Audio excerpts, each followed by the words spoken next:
강의 다시 이어가겠습니다.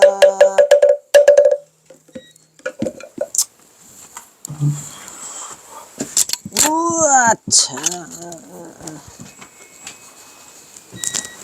마음이 조금 우울합니다. 자,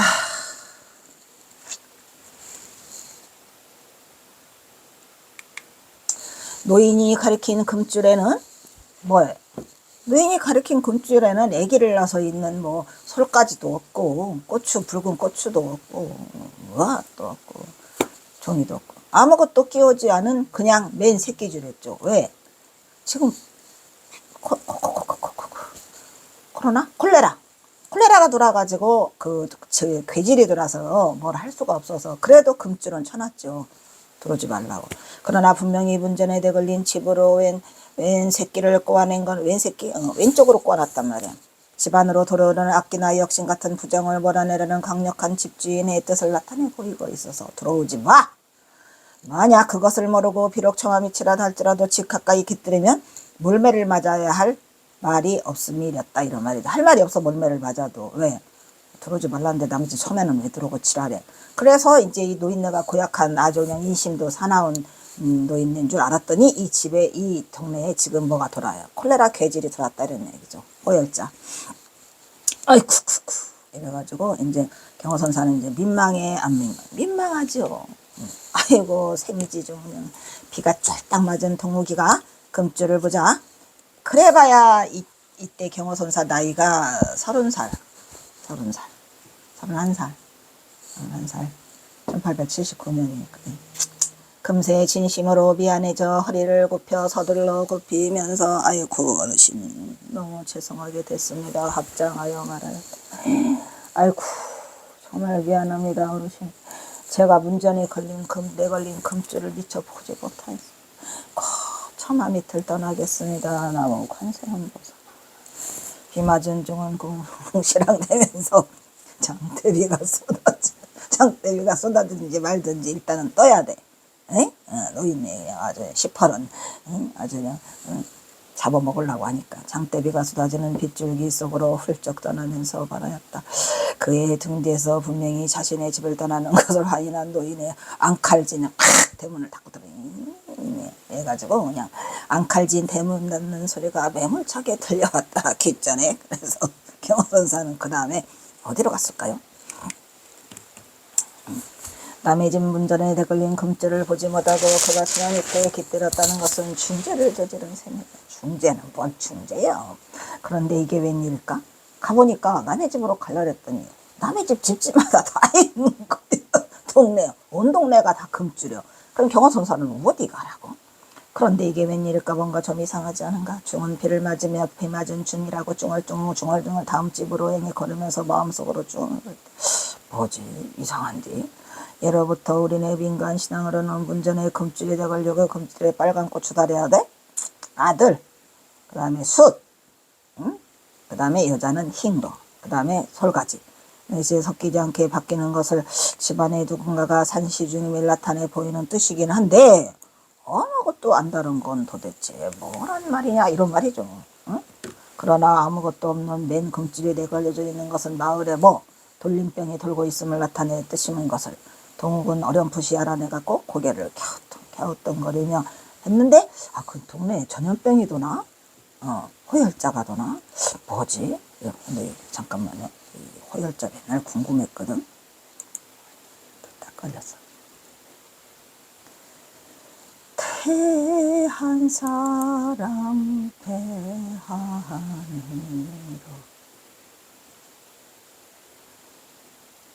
마음이 안 좋아요.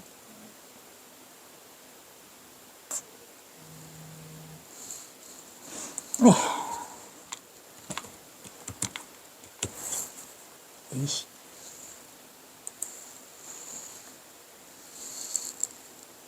내가 그럴 줄 알았지.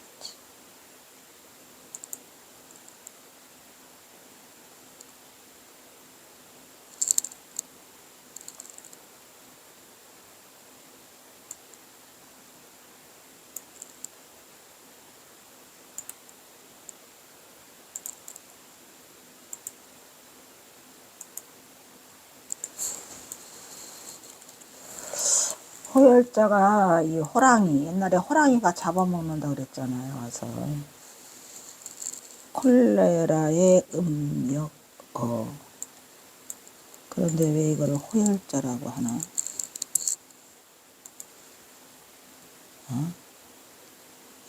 범호까지는 내가 인정해요. 열은 왜 이게 벌릴열이지?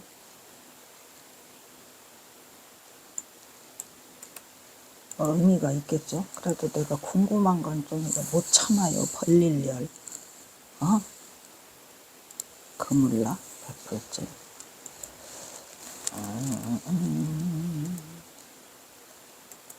이 자자도 마찬가지야.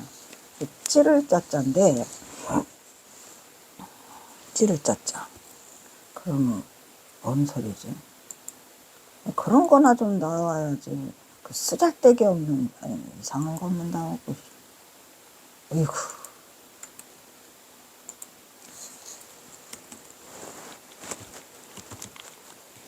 궁금하잖아. 호열자.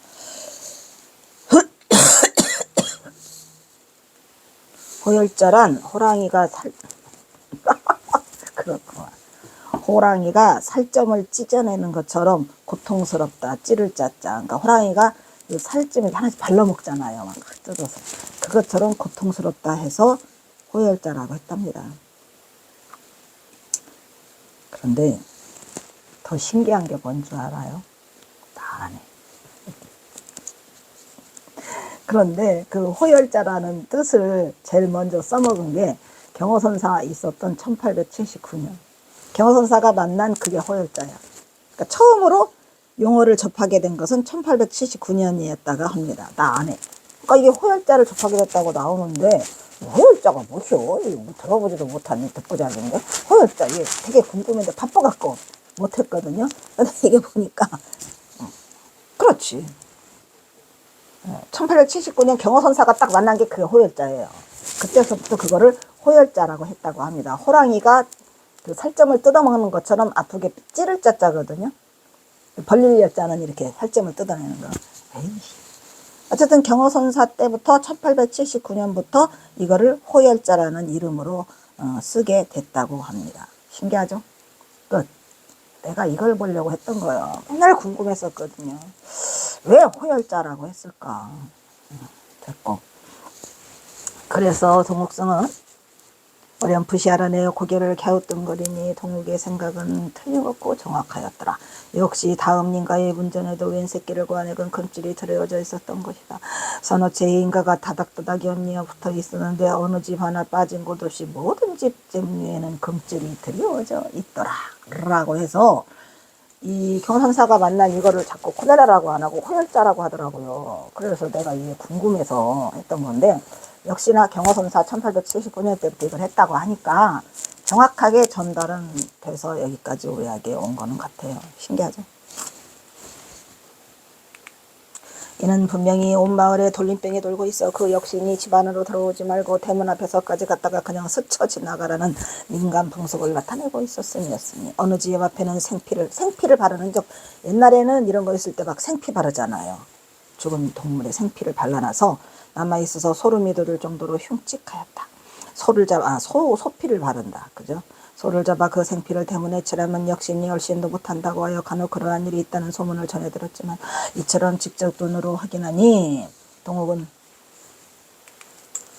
차마 그 인가 쪽으로 더 이상 발걸음을 멈출 수는 없었으니 그리하여 중은 가던 길을 돌려서 어디로 갈 것인가 그렇다면 나는 어디로 가야 할 것인가를 생각하면서 휑하니 둘러봐였다. 근데 이게 웬일이야? 웬일일까? 이미 소나기로 온몸은 빈틈없이 젖어버렸다. 동욱의 장상자람은 물이 젖어갖고 천근 만근이요? 우리가 왜 막 비 맞을 때만 몸이 우산 없이 가거나 비를 우리가 갑자기 만났을 때 그냥 옷이 막 물에 젖으면 막 그냥 옷이 치렁치렁 하잖아요. 그것처럼 걷다 대고 이 중이 옷은 장삼자락은 또 얼마나 무거운지. 그치? 장삼자락은 천근만근 무대에 젖을 대로 흠뻑 젖어 끝자락을 타고 걸음걸음마다 물이 뚝뚝 떨어지고 있었으니 또 뭐 쏘냐 인간. 그런데도 이젠 비를 피하기 위함이 아니라 새로운 의문으로 중은 금줄이 걸려있지 않은 다음 인가를 찾아 길을 떠났다. 금줄이 젖이고 심지어 대문 위에 생피까지 발라져 있는 이상 남의 집 대문 앞 처마밑이라 해도 신세져서는 절대로 안 될 것이라고 생각이 드니 동혁은 괜히 미안해졌다.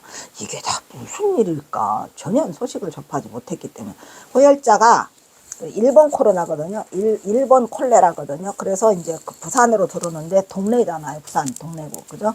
동래구 범어사잖아요. 그 동래구로 돌아가지고 거기서 이제 북상을 하기 시작하면서 5월 달에 그 호열자가 들어오기 시작했는데 경허선사가 접은 김제 만경은 이게 지금 몇 월 달이에요? 7월 달이라니까. 그래서 이게 무슨 일일까? 중은 산중에 깊이 묻혀 살고 있었으므로 저작거리에서 벌어지고 있는 세속의 일은 아예 깡깡 소식이었더라. 뭐 지금처럼 TV가 있는 것도 아니고 인터넷이 있는 것도 아니고 휴대폰이 있는 것도 아니고 참으로 답답하죠.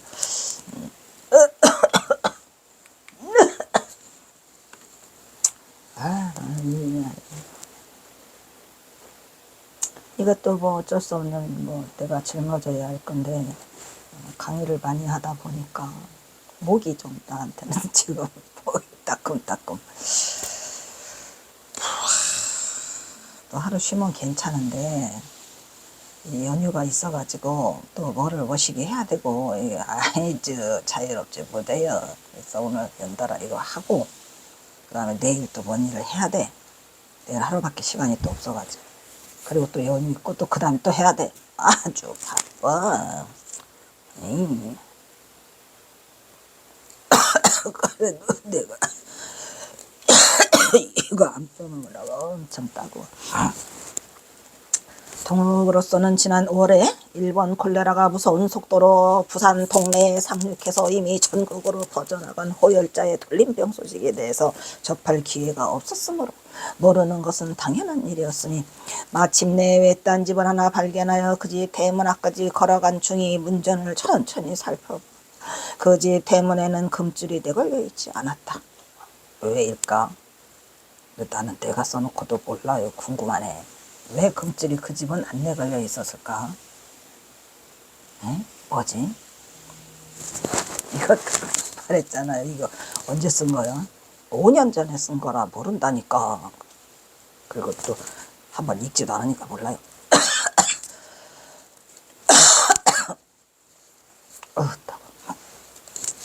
다행이다 싶어 중은 처마 밑에 젖은 몸을 깃들였더라. 응? 왜지? 왜 이 집은 안 걸렸어? 궁금한구만. 이미 온몸이 흠뻑 젖었는데도 그리고 남의 처마미 신세를 지다가 헛꿈이나 문적 박대당에 쫓겨났는데도 전혀 그런 대색도 없이 편안한 얼굴로 비가 쏟아지는 들길을 바라보고 있는 자신의 모습을 보면서 그렇죠.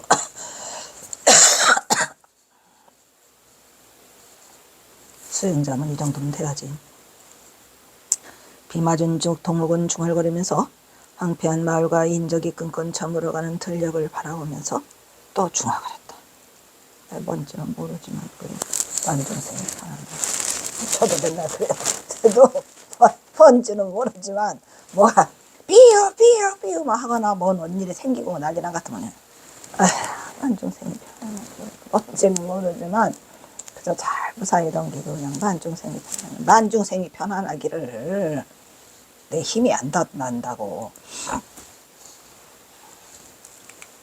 이미 오직 황폐한 들녘에서 불길한 까마귀들만이 때를 지어서 나라 까마귀가 또 비 맞은 까마귀라 그냥 비 오면은 그 우르릉대는 속에 또 까마귀가 깍 하고 막 가면은 이거 어쩌나. 근데 까마귀도 불쌍해? 까마귀도 불쌍하더라니까. 이번에 그 대모산 갔는데 불국 사람은 절에 갔다 그랬잖아요. 왜 까마귀가 이렇게 많아. 그래서 우리가 보통 까치는 길조라고 그러잖아요. 까마귀는 흉조라고 하잖아요. 근데 저는 이 기륭을 하면 안 된다니까. 중도를 행하는 사람이 안 그래요? 수행자가. 그래서 항상 까마귀를 반포보온 아시죠? 반포보온 흉조가 아니고 길조야 길조. 뭐 반포보온 은혜를 자기의 은혜를 갚는 게 최고가 까마귀라고 하잖아요. 그래서 까마귀가 좋은겨. 불길한 까마귀들만이 때를 지어 날아가면서 저승사자와 같은 목소리로 엄청 세. 기분 나쁘게 울면서 산비탈을 넘고 있었다. 비는 아직 그칠 기색이 보이지 않았지만 그 기세는 훨씬 기울어져 비오는 들길은 걸을만 하더라. 그래서 막 처마 밑을 떠나려는데 그가 깃들여 섰던 초가집 안에서부터 난데없이 뭔 소리가 나. 아이고 아이고 하는 곡성이 들려오기 시작하였다. 죽었구만. 그래서 이미 죽어서 그걸 안 참았나 금줄을? 그랬구만. 어른아이 할 것 없이 온 식구가 한꺼번에 떼지어오는 울음소리가 갑자기 사람이고 줄초상이라도 난 듯한 울음소리였다. 아이고 아이고 이미 날은 어두워 지적지적 빛까지 뿌려 달빛도 별빛도 없는 낯선 길은 어두컴컴하게 저물어온다. 느닷없이 터져 흐르는 곡성이 비 맞은 중은 얼어붙은 듯 발걸음을 옮길 수가 있었을까요? 없었을까요? 옮길 수가 없었겠죠. 비 맞은 중은 얼어붙은 듯 제자리에 멈춰섰다. 독경이라도 해주고 가야지. 그냥 가면 되겠어? 어이? 그쪽 장신의 귀걸이 장대한 중의 독경 소리는 우렁차고 당당하였다. 나무아미타불 나무아미타불 나무아미타불 나무아미타불 관세음보살 관세음보살 떡떡으로로 떡떡으로로 분명히 우렁찬 먹떡소리와 함께 중의 독경 소리가 집 안으로 새어들어가 온 식구가 다 들었음이 분명한데도 곡성은 이어지고 있었고 아무도 대문 앞으로 나오는 사람이 없었다. 그러나 비마중 중도 십살이 물러나잖아. 딸에 이미 죽었으니까 내가 연불해줘야 되지 않냐 이런 얘기죠. 이렇게 된 이상 끝장을 봐야겠다는 듯 구촉 장신의 고부정한 중은 한참 더 목청을 두고 큰 소리로 경문을 이루고 있었고 한참 더 힘차게 목탁을 두들기 시작하였다. 그때에서 문 안으로부터 빗장을 내는 소리가 들려오더니 문이 열리고 젊은 사내의 일그러진 얼굴이 들어. 슬프니까 얼굴이 잔뜩 일그러지고 약간은 신경질도 나고 짜증도 났겠죠. 제가 그 근처 절에서 내려온 화주승이었는데 절의 양식이 떨어져 시주하고 찾아왔습니다. 나무 관세음보살. 오 마이 갓. 살아났을까 경어선사. 이 지금 시주 같은 소리가 앉았네. 에이. 비 맞은 생직고려 중이 공연 비 맞은 생직고래 중에 공연히 고개 숙여보나 인사를 드리자 젊은 사내는 다행스럽게도 불교 신도로 단월인 듯. 불교 신도를 옛날에는 뭐라 그랬죠? 단월이라고 그랬죠. 단월인 듯 합장바주하고 합장하며 인사하며 바라이라. 아이고 스님 저희들도 양식이 떨어져 갔고요. 먹을 것이 없어요. 스님 온 마을 사람들이 다 죽어 넘어가는 판인데 여기까지 어떻게 오셨대요? 뭐 들라고 여기를 오셨는가 스님? 여기까지 오셨으니 스님도 살아가기는 어렵겠네요. 이렇게 했겠죠. 아이고 경어스님 큰일 났어. 우리의 경어스님이 여기를 빠져나가야 되는데 젊은 사내의 얼굴에는 눈물 자국이 흥건해져서 한편으로는 짜증은 짜증이 난 듯. 내가 그럴 줄 알았지. 목소리로 말을 이었다. 흉년이 들어 들을 양식은 막보리 한 톨도 없으니. 막보리가 뭐죠? 까지도 않은 볼이 있잖아요. 그 탈곡도 안 한 거 있잖아요. 옛날에는 그런 볼이라도 갖다 먹어야 돼요. 그리 하시고 막볼이 한 털도 없으니 그리 하시고 내 집에서 떠나주세요. 죽지 않고 살고 싶다면 빨리 여기를 떠나버리세요. 스님 지금 뭔 지랄 알고 있어요? 라고 사내는 더 이상 말하고 싶지 않다는 듯 휙 돌아서서 문을 쾅 하고 거세게 닫고 빗장을 걸어버려서 네 그럴 줄 알았다니까 스님. 땡중은 우두커니 서 있었다. 집안에서는 곡성이 더욱 커져 있었고 이제는 어쩔 수 없다는 생각을 한 중은 이미 비가 그친 어두운 들길을 휘적휘적 제정신이 아닌 듯 비틀비틀 걷기 시작하였다. 나와 탑을 관세음보살 관세음보살 관세음보살 관세음보살 관세음보살 똑똑으로 내일 아침 일찍 일어나 길을 떠난다 하더라도 꼬가 열흘밤 열흘낮을 다들 내쳐 걸어야만 시흥청계사에 닿을 수 열흘 걸려야 되겠네. 큰일 났네 이제.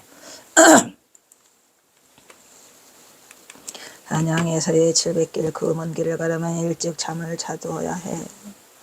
애씀에도 비 맞은 처량한 중 동욱은 좀채로 잠을 이룰 수가 없었다. 그로서는 좀 전에 눈으로 본 것들이 믿을 수 있을까 없다. 없죠.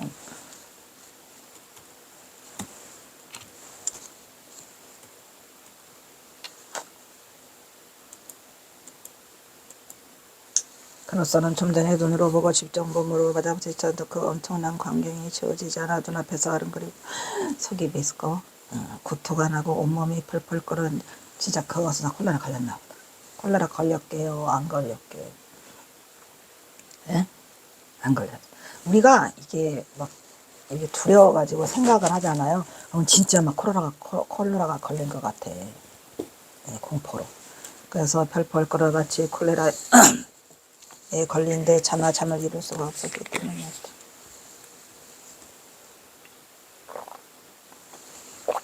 그 죽은 시체에 막 콜레라 균이 막 들어오는 것 같고. 이게 바로 극도의 공포감이죠. 극도의 공포감. 이제 경허선사를 이제 서서히 성인으로 탄생시키는 이제 과정으로 들어와가지고, 원래 역경과 시련이 없으면 절대로 불교를 찾지 않아요. 물론 간혹 개 중에는 뭐 우리 마하가섭처럼 시종이 뭐 500명이나 거리는 부호집, 대갑부집 아들이라 하더라도 그런 건 극히 드문 일이고, 그분은 이제 전생부터 엄청난 복을 쌓으신 분이고, 또 우리 서가모니 부처님도 마찬가지지. 그 뭐야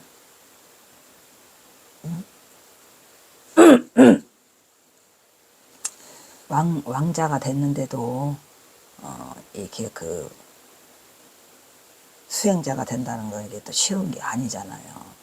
보통 일이 아니라니까. 근데 이제 이 경허선사 같은 분은 이제 전생부터 많이 닦아오지 않았을까. 그래서 이제 서서히 지금 경허선사를 저기를 만들고 있는 중이에요.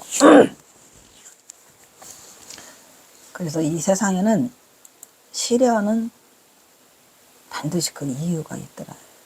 어떻게 해야 돼? 견뎌지. 말했잖아요. 견뎌. 악착같이.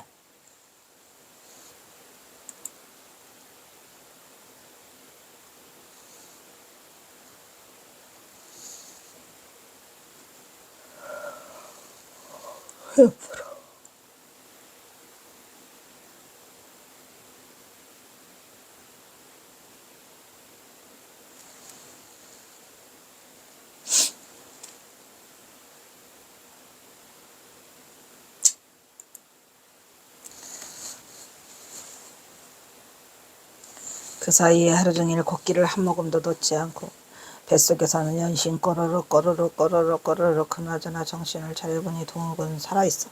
살아있어. 살아오는 동안 일찍이 그처럼 많은 시체의 산더미를 본 적이 없었어. 마을마다 골목마다 시체가 쌓여 있어요. 그 피를 다 맞으면서. 상상조차도 할 수 없었다. 성안과 성 밖에 할 것 없이 온 거울 전체에서 죽어 넘어간 시체들이 실려와 노른 산기슭에 펼쳐져 있었으니, 이제 그때 이미 코로나가 다 돌아가지고, 콜레라가.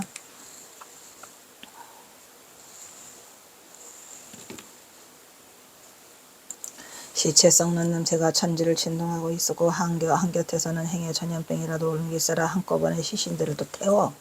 한쪽은 쌓이고 한쪽은 태우고 난리도 아니죠. 이것이 바로 이게 바로 아비지옥이구나. 지옥이 따로 없잖아요. 그 왜 요즘에 요즘도 전쟁이 있냐는 저런 웃기는 그거 있잖아요. 지금 어디요? 러시아하고 우크라이나요? 뭐요? 이것들이 이 세상에 이게 참 믿기지 않지만, 어떻게 그 젤렌스키인가 뭔가 그 대통령도 참으로 비극적인 운명이지만 싸워야지. 지치지 말고 싸워서 이겨야 되는데, 어떻게 끝이 빨리 났으면 좋겠는데, 그리고 또 무슨 또 북한군 병사는 또 뭐 한꺼번에 1000명이 이런 미친 사람이 아니에요. 요즘 참말로 많이 힘들어. 내가 어떻게 해야 되는가. 어쨌든 그런 와중에 도 닦으라고 말을 하는 나는 정말로 이것을 몇 명이 내 말을 받아들이고 몇 명이 여기에 동참하고 몇 명이 이거를 하고 갈까라는 서글픈 생각이 많이 들지만, 그래도 왜 타이타닉에서 왜 막 다 배가 기울어져서 막 가더라도 왜 이거 하고 있잖아요. 이거 그냥 어차피 그것처럼 내가 딱 그걸처럼 세상이 다 뒤집어져서 배가 파산돼 가지고 타이타닉호가 침몰하는데 나 혼자 이거 하고 있더라고. 이거밖에 뭐 할 게 뭐 있나. 그래 봐야 뭐 할 것도 없어요. 왜냐 어차피 세상이 이렇게 가고 있는데 그냥 마지막까지 지키다 가리라. 나는 이제 그 생각으로 하고 있고 그런 느낌을 받았어요. 요즘에 많이 그런 생각이 들어요. 그리고 옛날에 그 이웅평인가 무슨 뭐 그 비행기를 가지고 그 기순을 한 적이 있어요. 응? 내가 그 여기 서울에 와서 교직 생활을 할 때야. 그러니까 그 몇 년이냐? 1980, 84년인가 85년, 85년. 그래가지고 내가 개포동 사는데 주공아파트 코딱지 많은 데 사는데 와보니까 사람들이 난리가 났어. 전부 다 막 보따리 싸가지고 방공호로 숨어야 된다 그러고 뭐 어디로 도망가야 된다고 막 하는데 나는 그때 212동 514호 살아가지고 5층에 왔는데 뭐 폭탄이 떨어진다. 만약에 5층에 있으면 5층에 폭탄이 떨어진다. 뭐 그러더라고. 사람들이 빨리빨리 대피해야 되고 알아야 되는데. 근데 그때 이미 나는 그때 대학교를 간 뒤부터는 이제 불교에 미치광이가 돼서 불교에 완전히 미쳐서 불교 외에는 아무것도 오로지 그냥 부처님을 위해서 그러고 살 때라 그 부처님을 또 모셔놓는 그 조그마한 이거 있잖아요. 그것도 내가 봉급 다 갖고 한달거에 껴가지고 여기 삼성동 어디요? 강남구청 그 가구거리에 와서 멋진 걸 샀어.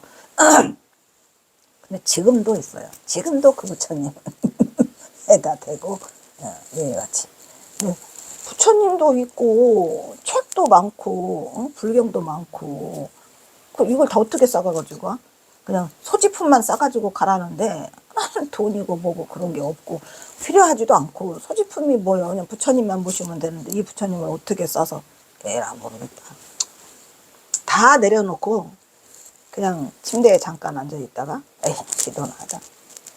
여기서 죽자. 그냥 부처님 끌어안고 죽으면 좋잖아. 에이? 부처님 끌어안고 죽자. 난 원래 그 뭐 할 때도 부처님 앞에서 끌어안고 죽는 걸 좋아해. 그래서 부처님 끌어안고 죽자고 했는데 좀 지나니까 뭐 하루인가 뭐 경계가 풀렸더라고. 그랬는데 이 경허선사도 이 와중에 시체가 이렇게 쌓여 있는데 이걸 어찌 해야 되나? 어떻게 경허선사가 이 상황을 빠져나가는가? 이것이 바로 아비주기구나. 사방에서 시신들을 싣고 온 가족들의 울부짖는 통곡소리가 아이고 터져 흐르고 있었고 수많은 사람들이 아직도 살아있는 사람들을 무서운 콜레라균이 옆 사람에게 번질세라 숨이 채 끊어지도 않았는데도 갖다가 버리는 거야. 숨 끊어지는 거 보지도 않고 어차피 코로나가 걸려서 죽게 생겼으니까 그냥 희망이 없으니까 갖다가 시체 더미에다가 갖다 던져버리는 거죠. 그리고 그대로 흙덩이로 묻어버려. 묻어. 참 인간들은 잔인해요. 그러니까 이게 이 인간들이 그게 악에 달하면 바늘구멍도 안 들어가고 마음이 넓으면 태평양 한바다보다 더 높다 그러는데 뭐 이런저런 얘기하다가 우리 딸이 어저께 식탁에서 엄마 그래서 인간은 성선설이다 성악설이다 나한테 웃는 거예요. 그래서 제가 한참 인간은 아주 악독한 것들이 많아. 그냥 무서운 것들이요. 저거 봐. TV 나오면 사기 쳐먹고 전부 다 저렇게 잔인하게 극악무도하게 살인하고 죽이고 아유 어떻게 하냐 하다가 그래서 엄마 성선설 성악설 그래도 인간은 성선설이야. 인간은 선하다니까 자체로. 우리 부처님도 그랬어요.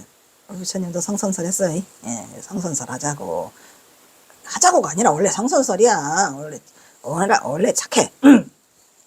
선하죠. 그대로 흙구덩이로 살아있는 사람을 산채로 묻어버려. 그 속에 묻고 산채로 생매자.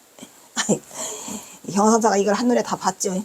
이런 참혹한 광경을 눈앞에서 목격한 동옥강백은 이것은 사람의 존엄성이 살아도 산 사람이 아니고 죽어도 죽은 목숨들이 아니로다. 이건 존엄성이 다 사라졌어.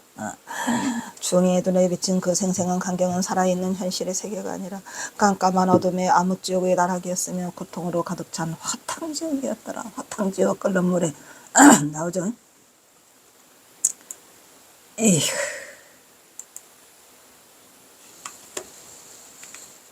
기맞은 구척 장신의 죽은 그저 망연자실하여 금방이라도 자신도.